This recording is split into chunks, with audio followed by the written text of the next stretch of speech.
I'm winning. I'm winning. I'm winning. I'm winning. I'm winning. I'm winning. Elevation Nation Conversations, God, Body, Sean. All right, what's going on? What's going on, Elevation Nation Tribe? Elevation Nation Conversations, God, Body, Sean. I'm here. It's a Thursday evening. It's raining outside. So I said, let me do some content. Let me stay consistent with it. Upload. Have something we can talk about. Some for some good discussion.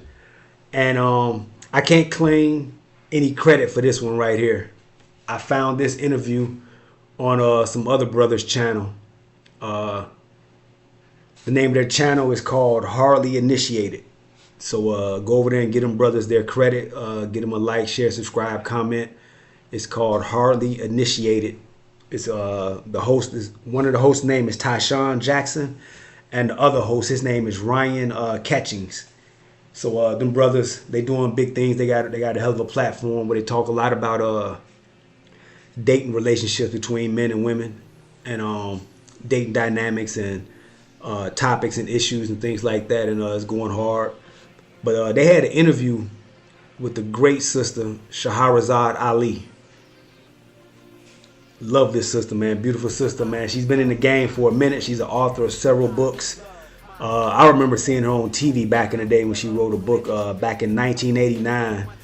It was called The Black Man's Guide to Understanding the Black Woman.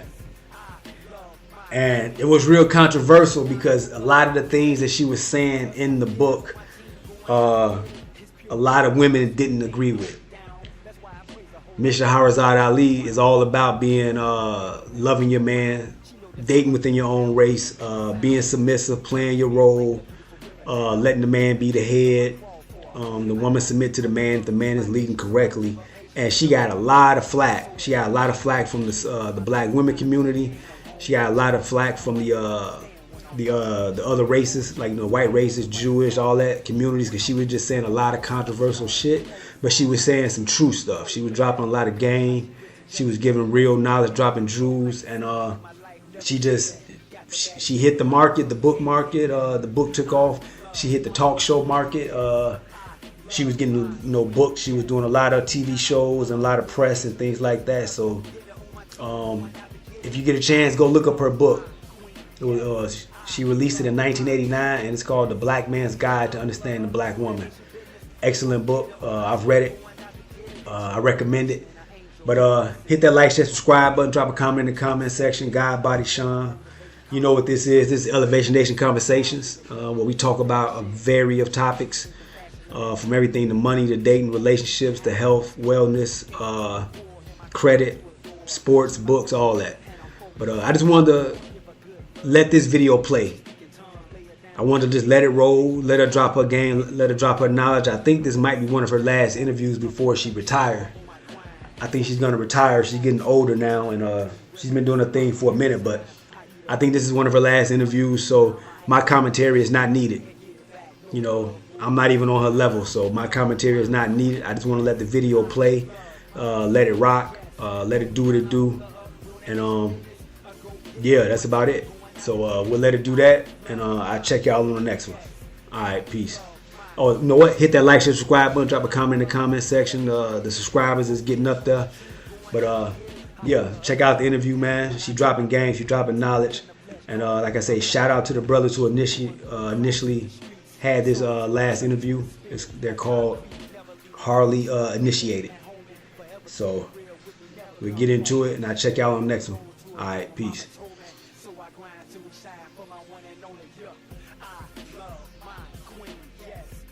It's never okay to date outside your race. We, even as black people, don't agree on this. Where does a man's true value come from?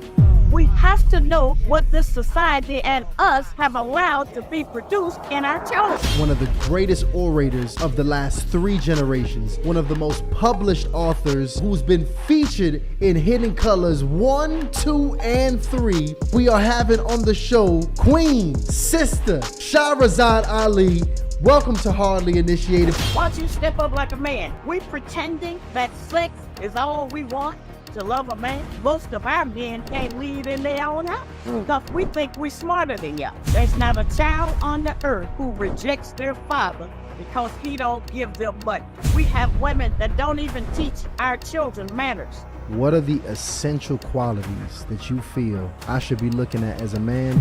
The white power structure systematically kept you from...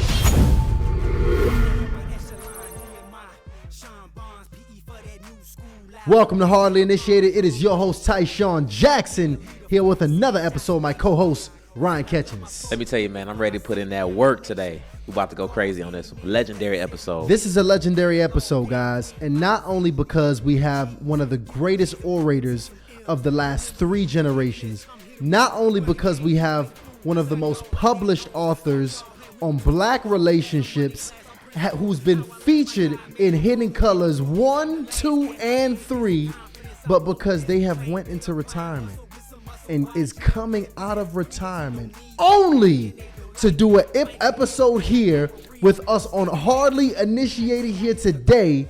So this is nothing less than legendary. Big facts. That today we are having on the show, Queen, Sister, Shahrazad Ali is on the show here. Welcome to Hardly Initiated. But before we go ahead and bring this beautiful sister and we reveal her to the platform, we have to show some love to the episode sponsor. So Ryan, go ahead and get us popping. Absolutely. And this thing, I'm going to be real quick about this one because we got to get the sister on. But guys, let me tell you, I've been telling y'all about this. Me and Tyshawn have put in the work. We whipped that potion up to give you 100 open-ended questions that undoubtedly will take your relationship game, your conversation game to the next level. This is the thing I was telling you about this before we started. Went to a little bingo night at my complex, just kind of be social, meet some new people. I just moved in to the new spot. Yeah. And actually, one of the young ladies at the bingo night, she actually watched the show.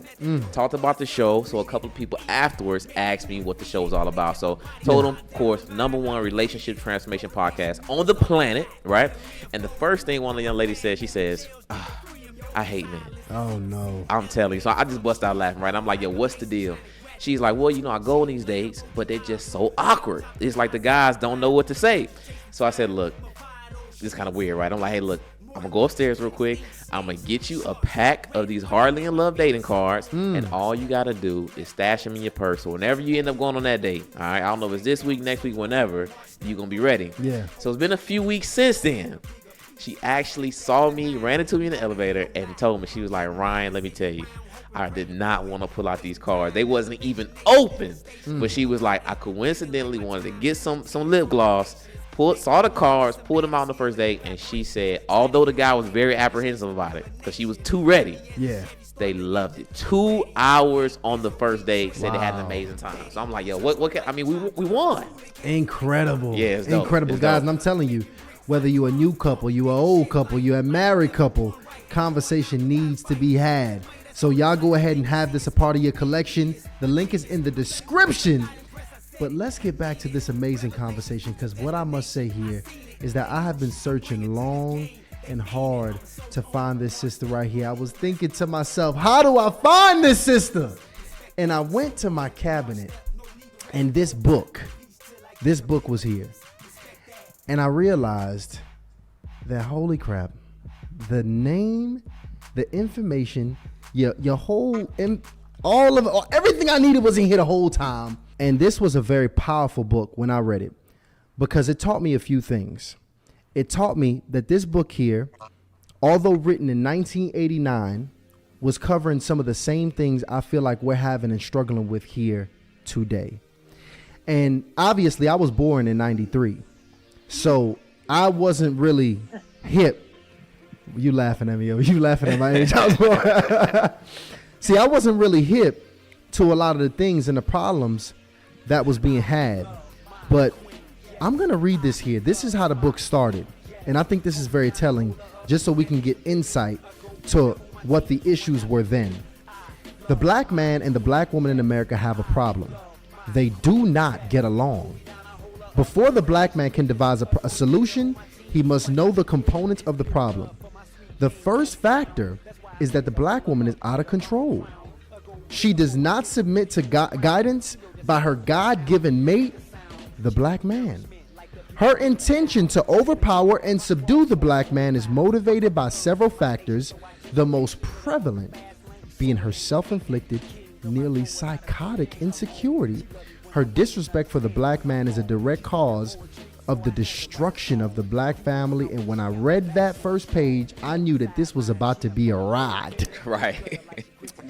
Now, from 1989 here to today, sister, do you feel like that message at the top of the book and this entire, the problems that you saw back in 89, is it the same issue we're having as a community and as a family, or has it evolved?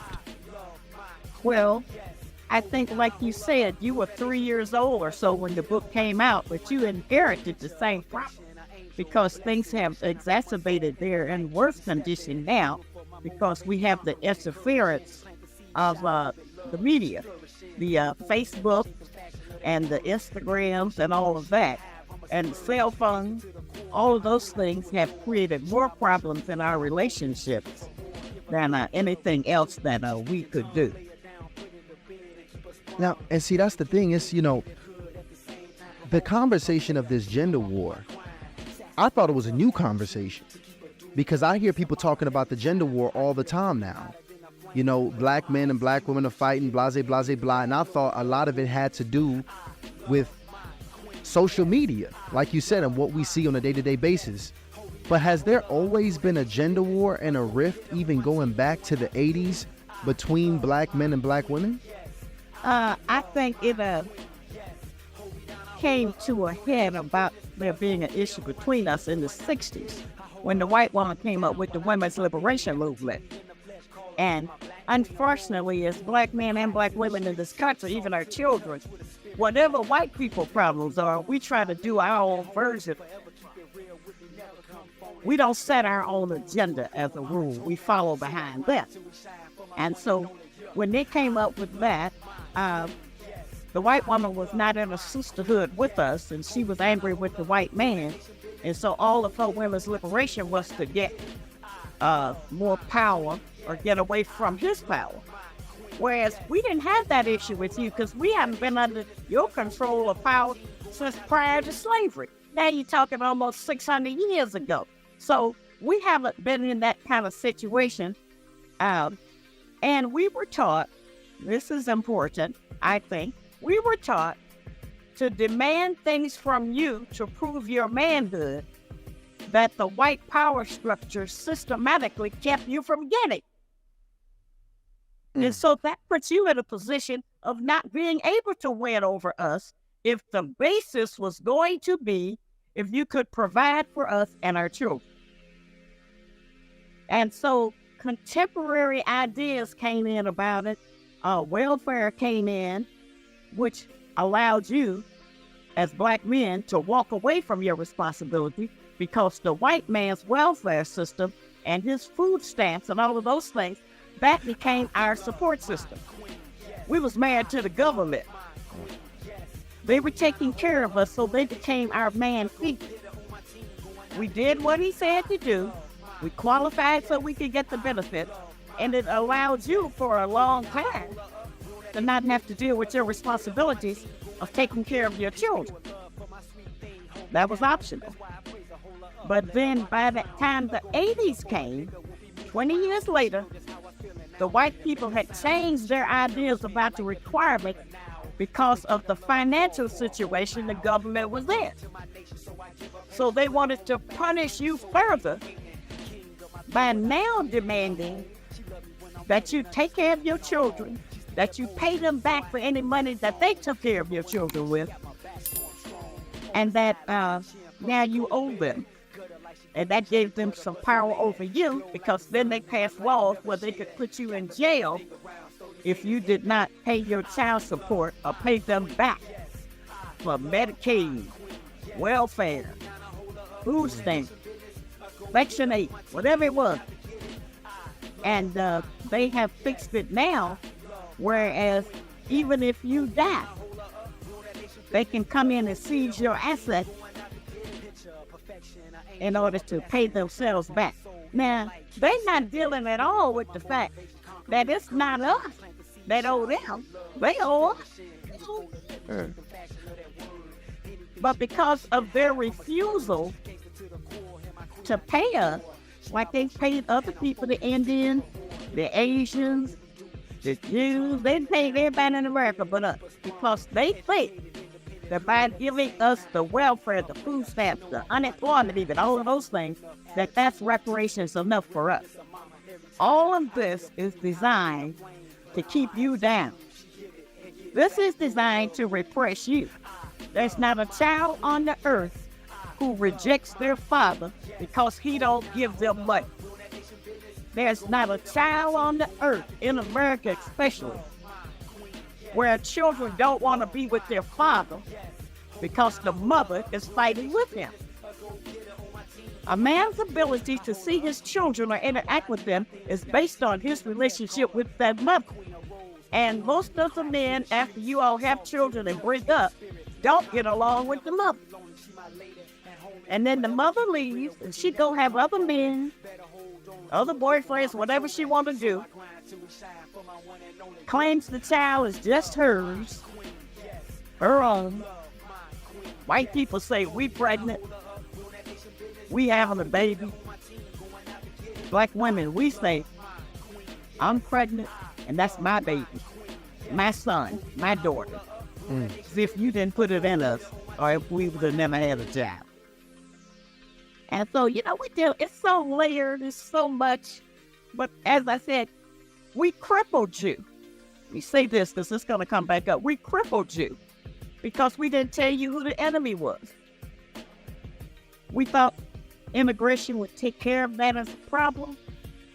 And especially after we started going to school with little black girls, little white boys, the little white boys and little black girls. Especially after we started interacting, our children did in school, it made our children think that they were equal. So, sister, I'm thinking a lot of people would probably be surprised by quite a bit of the information that you're sharing, especially I would say people, even the age group that listens to us, maybe between like 25 and 45. Yeah. And it sounds like the issue goes far back, like prior to, both myself and Tyshawn's birth. And I'm very curious with these two things that have happened. You said the 60s, the white liberation movement, and then the government's involvement with, different laws and the governing in the 80s. What was what would you say the mindset during that time that was adopted by both men and women, black men and black women specifically? Crack. In the 80s, that was the crack epidemic reaching its height in the early 80s, its peak. The crack was the first thing that they had ever put in our community that separated the mother from the cub, the mother from the baby. Prior to that, we had many two-parent homes. Then we had one-parent home. And by the time crack was over, we had the no-parent home. And we don't realize right now that a lot of the people out there in the world are trying to be normal are the great and great-great-grandchildren of the crackhead. Those children didn't disappear. They're out here in the world now. And then we have raised some children, some of us, who are particularly halfway normal, are decent, are civilized. And they trying to mate with these crackhead descendants. That's very difficult. So the mindset got to be just everybody on their own. Get whatever you can get. And one of my books that you'll be showing is Are You Still a Slave? It's a book that has some tests in it to help you figure out, are you still acting like a slave even without a slave master? Wow. Because those are habits and traits, examples that were put into us to make us repress each other, even if they're not around. And so it shows up in all of those things. If everybody just go for self, do whatever, get whatever you can get. And then as more of the child support issue came in, and all of our children want their father when they're little. Everything you practically know about your father was told to you by their mother because she didn't get along with it. If we didn't get along with the man, then we turned his children against him. It's it's really ridiculous. I mean, I remember I didn't even recognize that, you know, a two-family or two-parent household was normal. I remember being 16, I had transfer high schools, and I met a guy, you know, who's now one of my best friends, and we ended up going to a football game. Ended up going back to his house after the game, and I met his parents, and we went down to the basement to, you know, play some video games or something like that. And I remember asking him, like, man, you live with both your parents? And he just thought that was the funniest thing. But I had never had any friends that had both a mother and a father in the household. And with know that you're telling the truth, because when my son went to jail for being a fool with himself, he said he was the only one in that end of the whole prison, 1,800 men, that had a picture of his mother and father together. He said that people would come by just to see the picture. Oh my God. That's your dad? So this is what has been done to all of us, but in particular to our mate. Now that leads us to the next subject, I think, and is that can a black woman or any woman raise a boy into being a suitable, proper man? And the answer is no. Over 70% of our black women are single, widowed, separated, or divorced. So that means that over 70% of our men have been raised by women. So it makes you all have the mentality of a woman. Some of y'all stand like a woman. Some of you don't know how to respond in certain situations with other men. It has impacted our entire nation out of having women in charge of things. Because we're emotional, we mad, we disappointed, we lonely, we pretending that sex is all we want to love a man. There's so much nonsense now. It has changed. So all the more ready, we have women that don't even teach our children manners. They don't even know how to say thank you if they don't learn it in school. And we shouldn't have to turn our children over to the enemy's educational system in order to educate them about how to live out here. As I said, we did you the greatest injustice by not telling you who the enemy was, because we thought it would keep you from getting a job. We thought it was teaching prejudice. We're not prejudging. This is a real situation against you. It's people out here want to kill you every day. When you leave the house, you don't know if you're going to get back. Neither do we. Your mothers, your sisters, your aunts, your women. We don't know, because we don't know which enemy gonna roll up on you and kill you. This ain't fantasy, it's real. big facts. Sons one day, you'll be sure to tell them what the real situation is about us living in particular in a hostile environment and trying to normalize our captivity. And so we out here looking at football and baseball and sports, and your rappers are not going to be your next leaders. You all need to be looking at that. Who's going to take those positions? We're all aging out of this. That's the circle of life. And so the hope for our future, first hope is divine interference. Divine interference. And what do you mean by that? That we have to have God to get involved with our situation. Because we ain't never gonna have enough bullets, hospitals, food, water, or anything else to support a war with it. Help us out, sister. How would you say that spirituality and God impacts relationships overall? Well, I think it's very important because we have an exaggerated sense of who God is and what his capabilities are. And I think that it helps give you some guidelines. Every relationship is a marriage. every kind, with whoever it's with. Your mother, your father, your sister, whoever it's with. Every relationship is a marriage of sorts.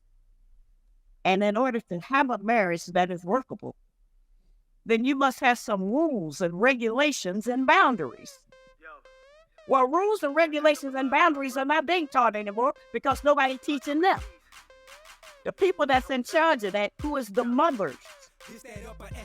That's all true about what is it, from the cradle and all of that about it take a village. It might, but the village is not prepared. And we are not willing, I think our women today are not willing to make the kind of sacrifices that would have to be made to get our black nation, and we are a black nation within a nation, to get our black nation back on. And what are those? And I want to get a picture of what those sacrifices might look like. By the way, Teaching your children to have manners, teaching your children to respect their elders, teaching your children to obey, to eat their vegetables, to follow the instructions from the teachers in class, to obey, to do their chores, any instruction. We haven't taught that to our children. If you don't believe that, go in the grocery store with a young woman with her children and see how famished they are, running around and acting like complete fools. And the mother's usually on the phone or something. It don't even matter. Now, I'm not talking about those of us who have tried to improve on our bloodline. I don't mean that. But however, every nation is judged by its worst example.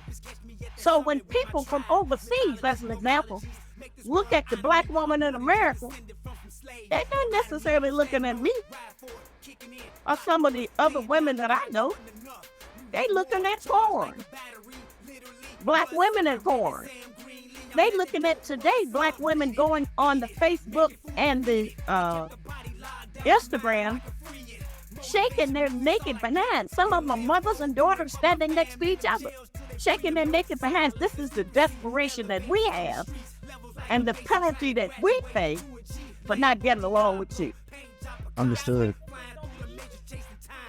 No, not at all. Not at all. And so sometimes, you know, you need something nice and sweet to drink, but you also got to get your bitters in. And today, we about to get our bitters in today because this is the truth. And I want to get some clarity from you because, you know, I would consider our platform a non-religious platform, but we see that the level of impact when we have certain spiritual leaders on the platform is typically larger. It'll get more viewership, it'll get more transformation. This is just things that we see that's communicated to us through the community. Now, it also seems that the same people who are getting this level of impact and transformation are also the same people who are like, hey, you can say these principally or foundational things to be true, but don't mention God or don't mention this specific religion. So I am very curious, when you speak about spirituality, is that different from religion? And regardless of what your answer is, where should someone go to seek out spirituality? Spirituality is in your basic nature.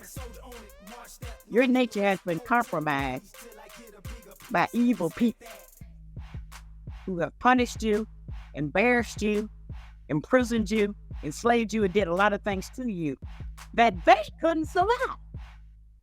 But here you stand today. You stand under the power of being in the image of God. I tell black women, it could be the closest to God you ever get is being with a black man. Because you are in the image of God. And that's been the big secret. It's to make you think that you were less than God and that you had no authority or power on the earth. You're in the image of God. You act like God. God made you first. You're the best. You're the wisest. You're the most beautiful. You just been under some people that made you lose your way. And now you have become resistant to resistance because they have used money to define your character. And if you don't have that, they've taught us as your women, they've taught us to judge you by that. As I said, they have made you accountable for delivering things that they wouldn't let you get. Still don't. And if you're getting any big money from a white company, you done gave up yourself totally. You don't have no self left if you got a big job with them. Because the requirement is that you have to give up self That's a fact. to do it. And the men are different today. You know, men have decided in one of the ways that they can get us back for whatever authority we think we have is now they take us out to dinner and don't want to pay for the dinner, get up and walk out. Now they come over to our house and want to eat our dinners or be with us and then remind us, but now we're not in a relationship. Because then there's no accountability and you all can do that. You know, so we're living in a time where men also, you all have become more selfish than you've ever been. Because how we have acted and discarded your ego. And because we have felt that we were just free, treat you any kind of way, say anything to you, and that the greatest power we had over you was sex. How important is, because you're right, I do see, and I have been that brother that's also being very selfish and over communicating where we stand, which ain't no relationship. About the self. That's right. So I want to ask this here, because how important is marriage to us getting our community to the next level and us rebuilding our community? How important of a piece does marriage play in that? Well, I think that the marriage license is just proof of a long-term or steady relationship and of unity of trying to work together. So the piece of paper for marriage is doesn't have any more value than if a couple is together and sharing their resources and their food and trying to build a family together with a mother and a father. We didn't make up the system of marriage that is practiced today in America, and it's been very difficult. It's difficult to get along with anybody. As I said, every relationship, look at it as a marriage and see what the standard and quality is of that relationship. We have terrible issues that were put in us: envy and jealousy, insecurity, all of those things, and the evil of poverty. It's evil. Indeed. It's very hard to deal with it. That everybody who's got a bad credit rating are ashamed of that in secret. We're embarrassed about that. We don't want to talk about it with nobody, that we have done those things and ruined our credit. But credit wasn't our idea anyway. Right. Now, I want to talk to you about... Things have been forced on us, and we have tried to live under them because we think it'll make us unpopular if we go with our own idea. We think we'll be ostracized. And that's one thing I really try to teach my children and grandchildren. Be yourself. You be you. It don't matter who everybody else is. I'm not trying to raise no followers. I'm trying to raise leaders. And most of our men can't lead in their own house because we think we're smarter than y'all. Now, you mentioned, because, you know, sticking along the lines of credit and finances, right? Because I know you talked about, you know, how a man's value is seen by how much money he can earn. And I think it's not just women who see that. I think men, we've adopted that as well. Like, if it's a guy not getting money, we saying the same things that women will say about this particular, you know, these particular guys. And it just seems to be a lot of confusion. I'm confused myself. So help me to understand better. Where does a man's true value come from? It comes from his behavior and ability to love and forgive. Mostly us, because we have led you to, all, as I said, 75% of the men in America raised by a woman who is man and a man. So we put that in you. Some of y'all ain't never even been around your father, but you know you hate him. So your value comes from your behavior. It comes from you helping maybe your parents, being respectful to other elders, helping somebody if you can, trying to take charge of certain situations in your home. Don't let your baby's mother dress your little girl like a little whore. Don't let your baby mama put weaves in your daughter's hair Because that's teaching her that the only way she can be beautiful is if she buys some fake material and glue it on her head. They come from another race of people called Asian. So we don't need to teach that. We don't need to take our little girls and start putting them on makeup, letting them wear thongs, shorts, halter tops. You men know you don't like that. Every father don't really like that. Not at all. So we need men who will speak up about that. Like I say, we've tricked y'all on that this is my baby stuff. And so if you're not in it, and I know it's hard to try to be with your child if the woman don't want you around. You got to go through Big Mama and Auntie, you know. And Right. you got to go through so many people and get accepted or approved of just to see your own child sometimes. And while we do need financial help to take care of our children, it should not be the only criteria that we use in allowing the father to be around the child. Now, I'm not talking about the crazy men out here or the crazy women. I don't mean people that's just out of their mind, a danger to society and themselves and you and everybody. I mean those who are trying to be normal, who are trying to be decent and clean and set a good example. We already know the children don't do what you tell them, they do what they see.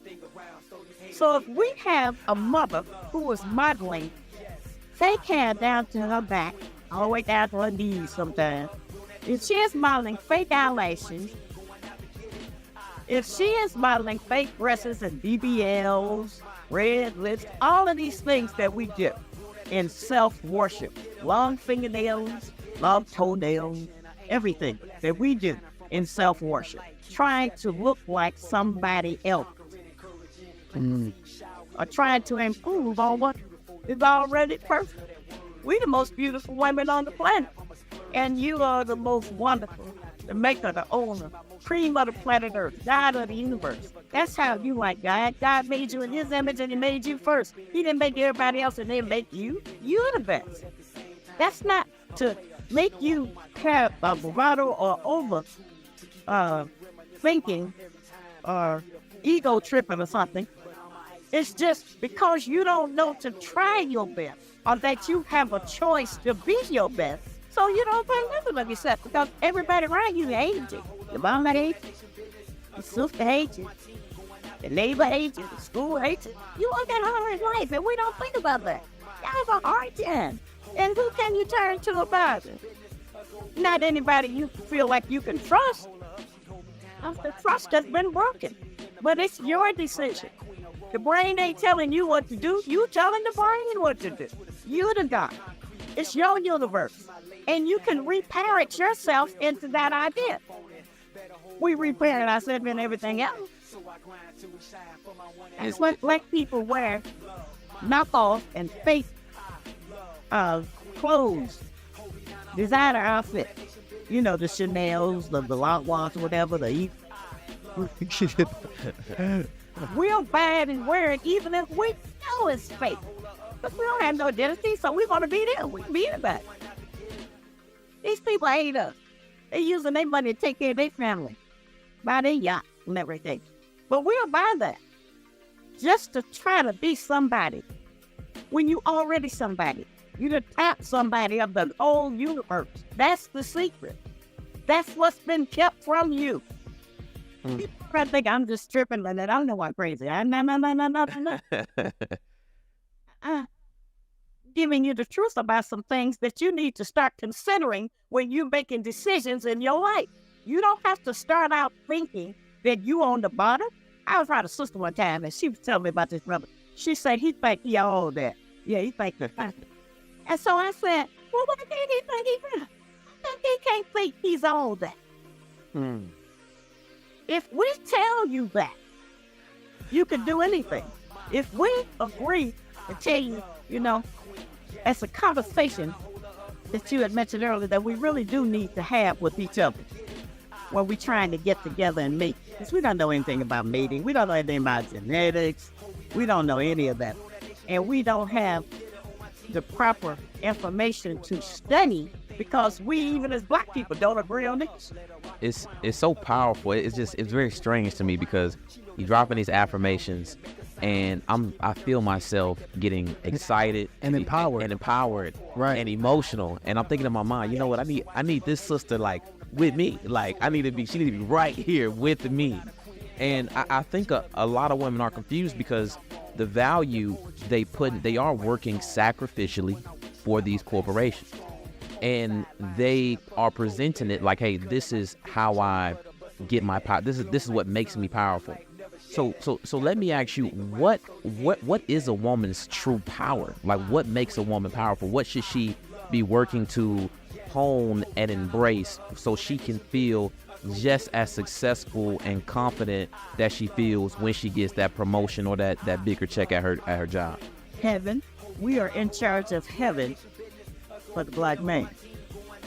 And we can make heaven or we can make hell.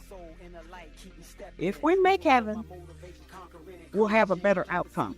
The only way we're going to have a better people is we as black women birth them out of our womb. Everybody got to come out of here. And we have power even then because we decide who's going to come out and who we're going to cut off and kill. So we have a great deal of power, but I always say we just using the power in the wrong direction. We're using it to destroy ourselves. Our birth rates are down. So it ain't just the white man who got a lower birth rate.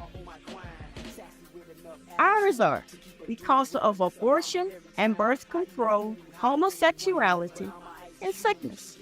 So, we decide how long, this other power we have, we decide how long you gonna live by what we feed you.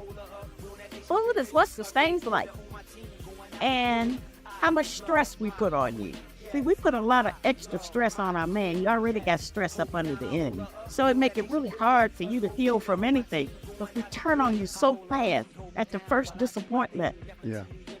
So we have got to continue to try to provide heaven. See, we do obey you. And I talk about submission. I introduced that in society. Right. And you know the issues that has brought up. Both submission and cooperation, big issues. Yes, it's the same thing. We do have one time when we do agree with you. We follow instructions, we obey, and we submit. And that's indeed. There ain't nothing you can tell us to do that y'all tell us to do. We won't try to do it first. That's what we follow. Everything you tell us, and ain't nothing you can tell us that we say, no, I ain't doing that. We do that. But once we all stand out and get out to bed, oh, hell, it all comes back. It all come back to you and tell me what to do. Why don't you step up like a man? How do our girls know what it's like to step up? How do a woman know what it's like to step up like a man? Now, many of us have had good fathers, and so we saw different things that they did. But a father's place in the home is not just to provide financial support. And many of our women think that it is because we want so many material things that we don't make anyway. We ain't gonna make no money off of it. But we want so many material things. We have been trying to live under the clock that white people have set. They've decided what's popular, what's designer, what we should do, where we should go. They've made those decisions. There's nothing keeping us from making decisions about what we're going to do. The churches have failed us. And I'm not a Christian, but I do know that back in the day, they used to have cooking classes. You could go there and learn how to sew. They had, the BYPU, Baptist Young People's Union. And you could go in there and the men would learn different things about weapons, about how to dress, how to walk. Now they call it that swag and all of that, because it's been exaggerated stuff. Right. But there's just so many things that are not being taught. And people like me, as I said, we're aging out. So the purpose of education is to civilize the people. And if there is no education, any teaching is an education. If there's no education, then we're going to completely go back savage like now. That's the church of my dreams.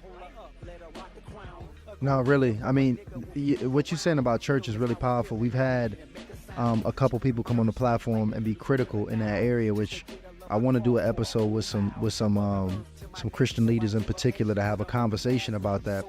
But I actually want to talk about something that you spoke about in your book as well, because You know, in the book, you pretty much made this comment where you were saying, hey, look, men, black men, before y'all think about leaving and dating outside your race, I need you to understand this. It was like a call to the attention. And first of all, before I even go into that, what do you think about a man's psyche, where it is for considering dating outside his race? Do you feel like he's wrong for that? Do you feel like that's the wrong way to think about it? Or is it okay to, you know, open your options and just be open to love in whatever shape or form it comes in? It's never okay. It's never okay to date outside your race. Okay? There's 4,400,000,000 people on the earth. It's 50 million or so black people here in America. So I don't see no reason why you can't pick somebody out of 40 or 50 million. And people hit the lottery every day, but you gotta play. You gotta be in it. And so, no, of course people want to date outside their race, because after all, those people ain't been through what we've been through. They don't really know us. We can go in there and pretend to be anybody we want to, and they'll think it's a novel. Oh, he's blind. Yeah. And y'all can have any one of us that you want. That's the other thing. It ain't no woman out of reach. Okay. Women leave their big, successful husbands for the dry cleaner. The lawnmower. You know, it's all fake. And you need to be able to get your hat on so you can see through that. It's all fake. We're not hard to be with or whatever. So we're desperate and we're lonely. It's your call.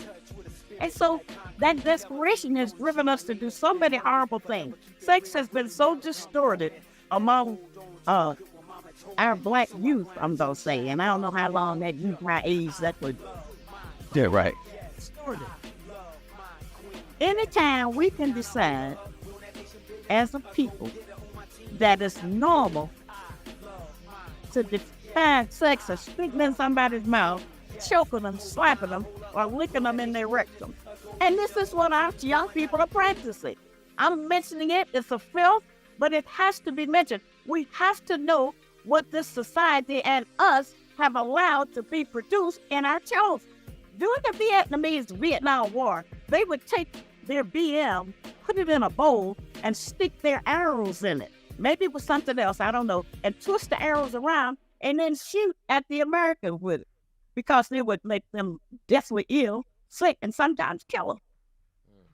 So how have we produced children who think that tossing salad, as Chris Rock said, is normal? And it's something to do that's connected any kind of way. You know, they urinate on each other, just doing everything and calling that sex. So we didn't get certain information out of that. We were wrong. All that knocking each other's back out. That's not how that's supposed to go. So I mean, how do we fix this though?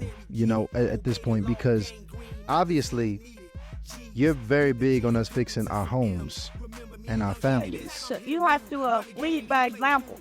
You have to let your community see what righteousness looks like. You have to let the community see that your presence is making a difference. And then you have to separate from people who are negative. You know, some of the ex-slaves, and that's all of us, we all got PTSD, every one of us. If we could separate ourselves from the enemy, from his authority in your life, you don't have some authority because we haven't taken any instructions about doing anything for self. But if we could separate a lot of what we do from them, and if we could teach our children, you know, we talk this African-American stuff, and we African-American and all of that. We don't like the Africans, and Africans don't like us. We don't go out to lunch with no Africans. They don't come to our house for dinner. The children don't play together. We're not African-American. We're Americanized. Different. So we have basic work to do. I don't tell people to go join nothing. I tell them, try to work on them that God gave to you. Try to work on them that you have some authority over. And here's one other thing that needs to be done. This is a show of recommendation.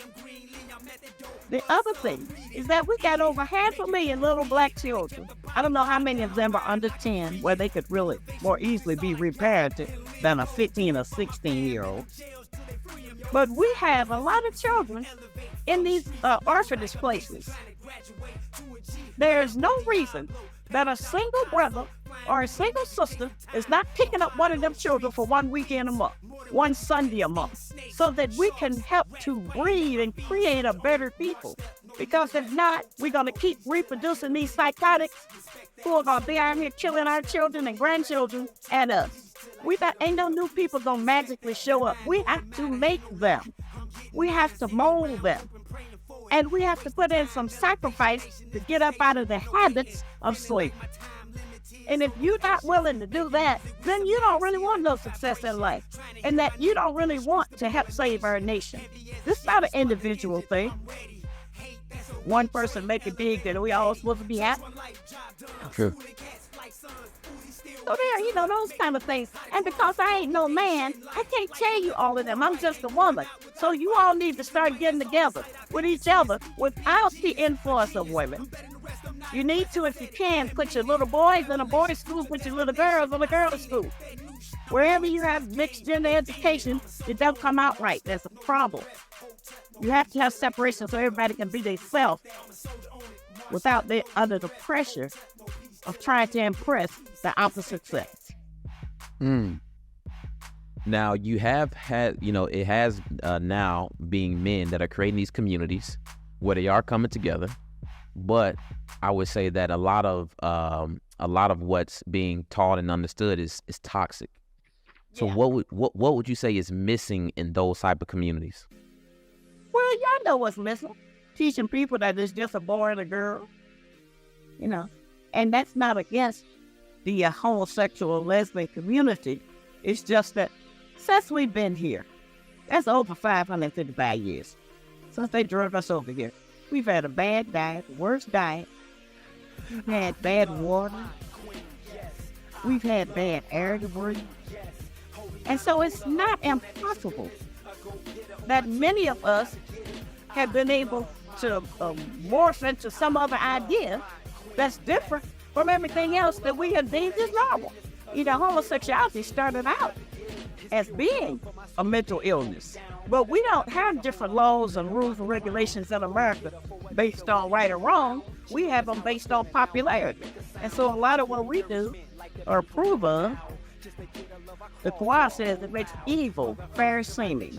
Like everything is okay. Anything is all right. We make stripping for the sisters okay by saying, at least she paying up. That is so true. So, there's a lot of things that we have just made okay because it was popular. They have changed, but I say all the time, change don't mean better. Change means different.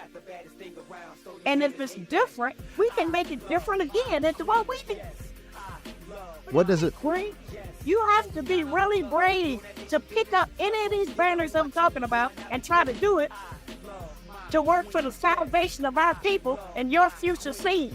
Many of our men, they don't know what their father was going through. Look how hard it is today.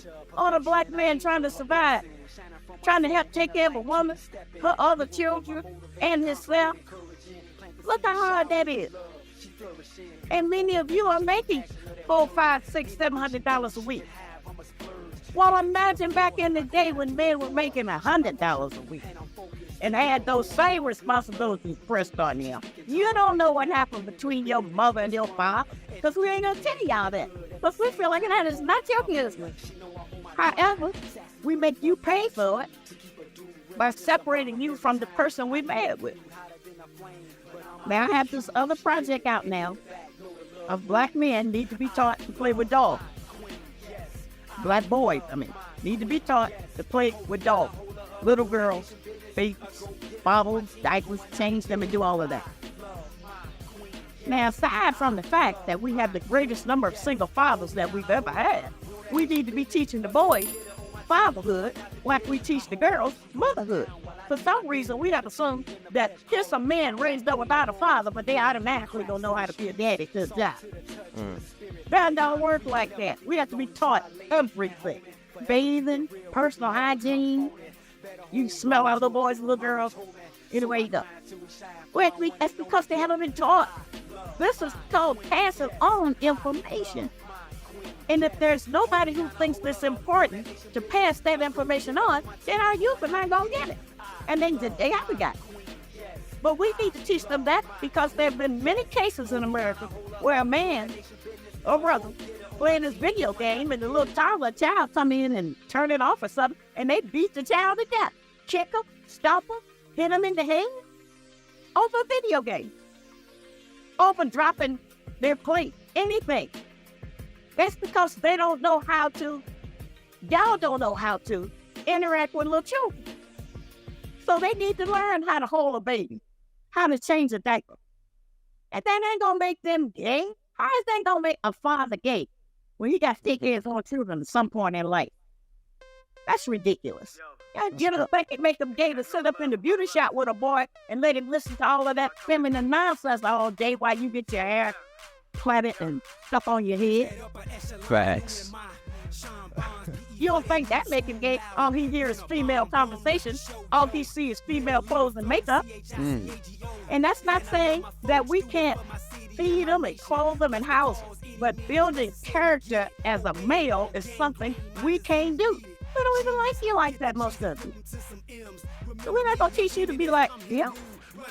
But these are things. We used to have women.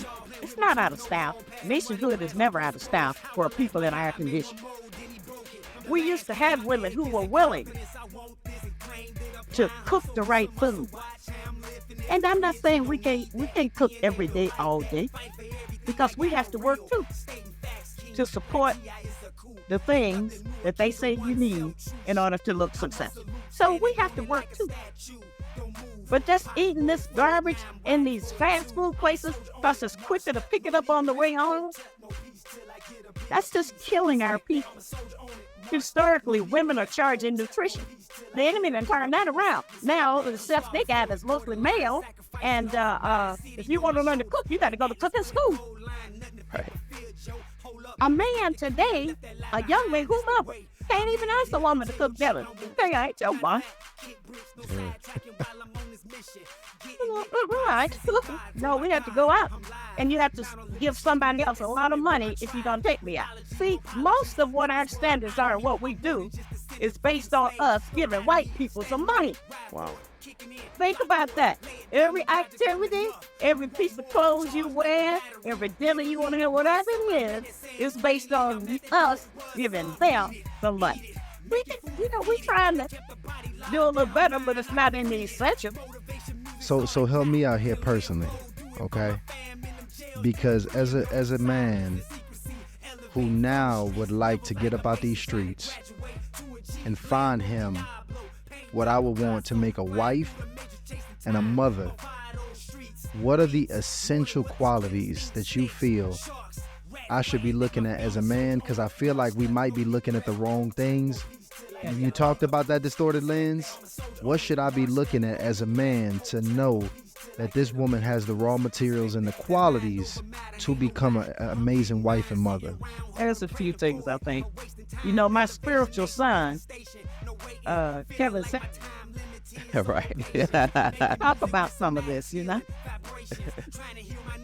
But as a woman, I can just tell you that, it's just coming from a woman, as I said, I'm not a man. I don't have the instincts you have. You may not have all the knowledge I have, but I don't have your instincts. I don't have your power in your brain. In fact, your brain is bigger than mine. Okay? Made to think, create. But I would look for honesty, a sense of humor, and ability.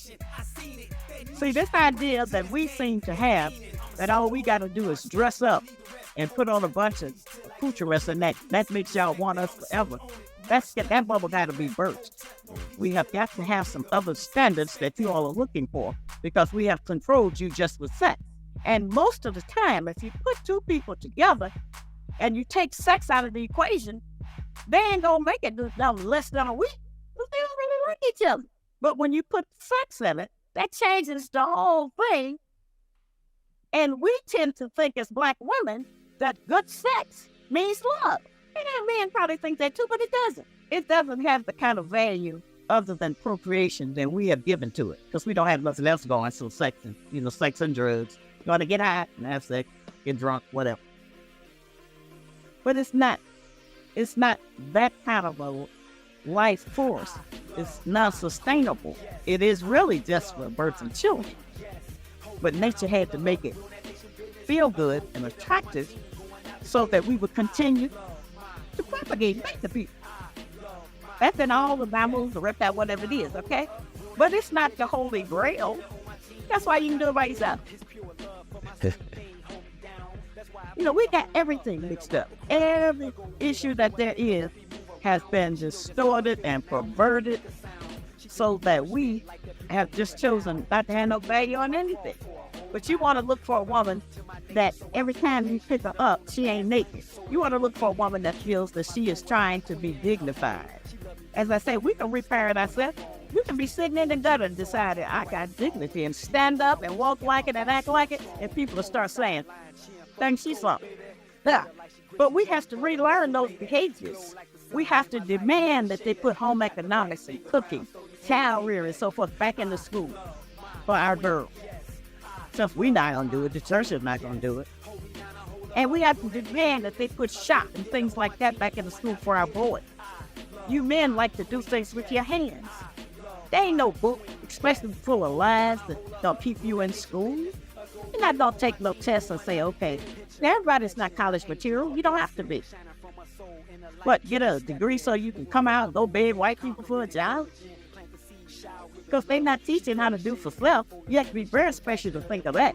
We haven't had those kind of modeling. We haven't had those kind of examples. We've been marginal the whole time. And so it is difficult. But if we could put things back into some kind of order without tripping and coming up with nothing crazy, normal behavior, what we think is normal, manners.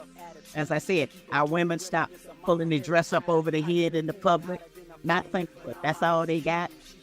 Spend 2-3 hours a day fixing their hair and putting on their eyelashes. That's not gonna build us anything. And most of my women don't know. Y'all ain't even impressed by it no more. I have lived to see women half dressed walk into a place and none of the men look up. They don't mean anything anymore. Wow. That is so true. Man, I think we have been, the bar has definitely been lowered, I will say, because we have become numb and desensitized to the most, damaging, behaviors that we could potentially be displaying as a culture. And what was interesting to me, and I appreciate you breaking down, was just the history of how we got here, because you don't get to the result of what we seeing online every day in even just one generation or a few years. Right. This has been a buildup and has been festering, and at this point is really our responsibility, because like you said, we paying the price for whatever has been done before us. And somebody, and look, a lot of us are gonna have to really hunker down and be convicted and make go the opposite direction of the culture. The work has to be done. It's no way around it. And if we don't do that, as I say, we just gonna become more and more savage and non-existent. And the people who are the greatest people on the earth will be written about in history as blind, deaf, and dumb to the knowledge of self, God, and the devil. Those are the people, and when you just put them in a classification, and I'm not saying for our men to go out hating nobody and all of that. I mean, we hate ourselves enough. We got enough hate enough to cover everything. So I'm not saying that. I'm just saying to look at self, look at the condition of self. Take your head out the sand and decide that you want the nation built. Those I'm calling on are the descendants of the Black Panther. People like that. The descendants of the Muslims under the teachings of the Arab Elijah Muhammad. Marcus Garvey. We have not had a great leader since integration. All of the great leaders we've ever had came up out of the black womb of a black college or a university. Since integration, I know our best example is not Obama. No, that's not it. So anyway, I think I done talked to y'all long enough. Y'all got enough to think about and study. We sure do. Yes, ma'am. We sure Absolutely. do. And it's listen, if you're watching this, it's unfortunate to say that this might be the last interview that you have seen of Sister Shahrazad Ali. But what I want to know is that her work will live forever, because she has put together a library for us that, you know, will live long past, you know, even her years. And the QR code we got here on the screen, that will be right here on the screen, that you can get. You can select to go about selecting any one of her books, as well as all of her offerings. Also, it will be in the description of this video. So if you want to go ahead and dive into the knowledge and the readings of this amazing sister, you can go about doing so any one of those ways. And, you know, before we let you go, you telling us this your last time that you're going to be doing this in front of the people. Do you got any final thoughts or words to our audience before you let them go? Yes, I want to talk about the importance of grieving. I don't mean grieving because a family member or a loved one died. I mean grieving over what we have endured and what we're going to have to endure in the future to come back to ourselves. The information is available for us. I have tried to impart just a little bit tonight so that you all will have something to study and some guidelines, and to know if you have these feelings that I talked about, you're not crazy, and that you can work. God don't need our help, but it makes you a better person if you work at nation building, if you try to do something to elevate our people. If you all start turning them sisters down because they wearing all them naked clothes, and stop taking them out and tell them you got to put on something decent. It ain't got to be skin tight. I don't want to see your breast. Ain't nobody else going to see it. They don't have to be on display. We think we have to be on display because that's the only worth we got. But we have a much greater worth than that. And we are already beautiful. The most beautiful. And so those would be my closing words. As I said, you may have to go alone somewhere by yourself, but sometimes you have to cry. And if I had talked long enough, you'd be crying here. I believe you. I believe you. Sister Shahrazad Ali, I can speak for myself and my audience. We absolutely love you. Amazing. And appreciate you for coming up on here and sharing with us today. This will be a timeless message that many of us need to hear. Thank you so much for your presence. If you've made it this far in this episode, please, guys, go ahead and give us a like and a subscribe. And look, y'all already know how we do it, y'all. Hardly initiated. We are out. I'm winning. I'm winning. I'm winning. I'm winning. I'm winning. I'm winning.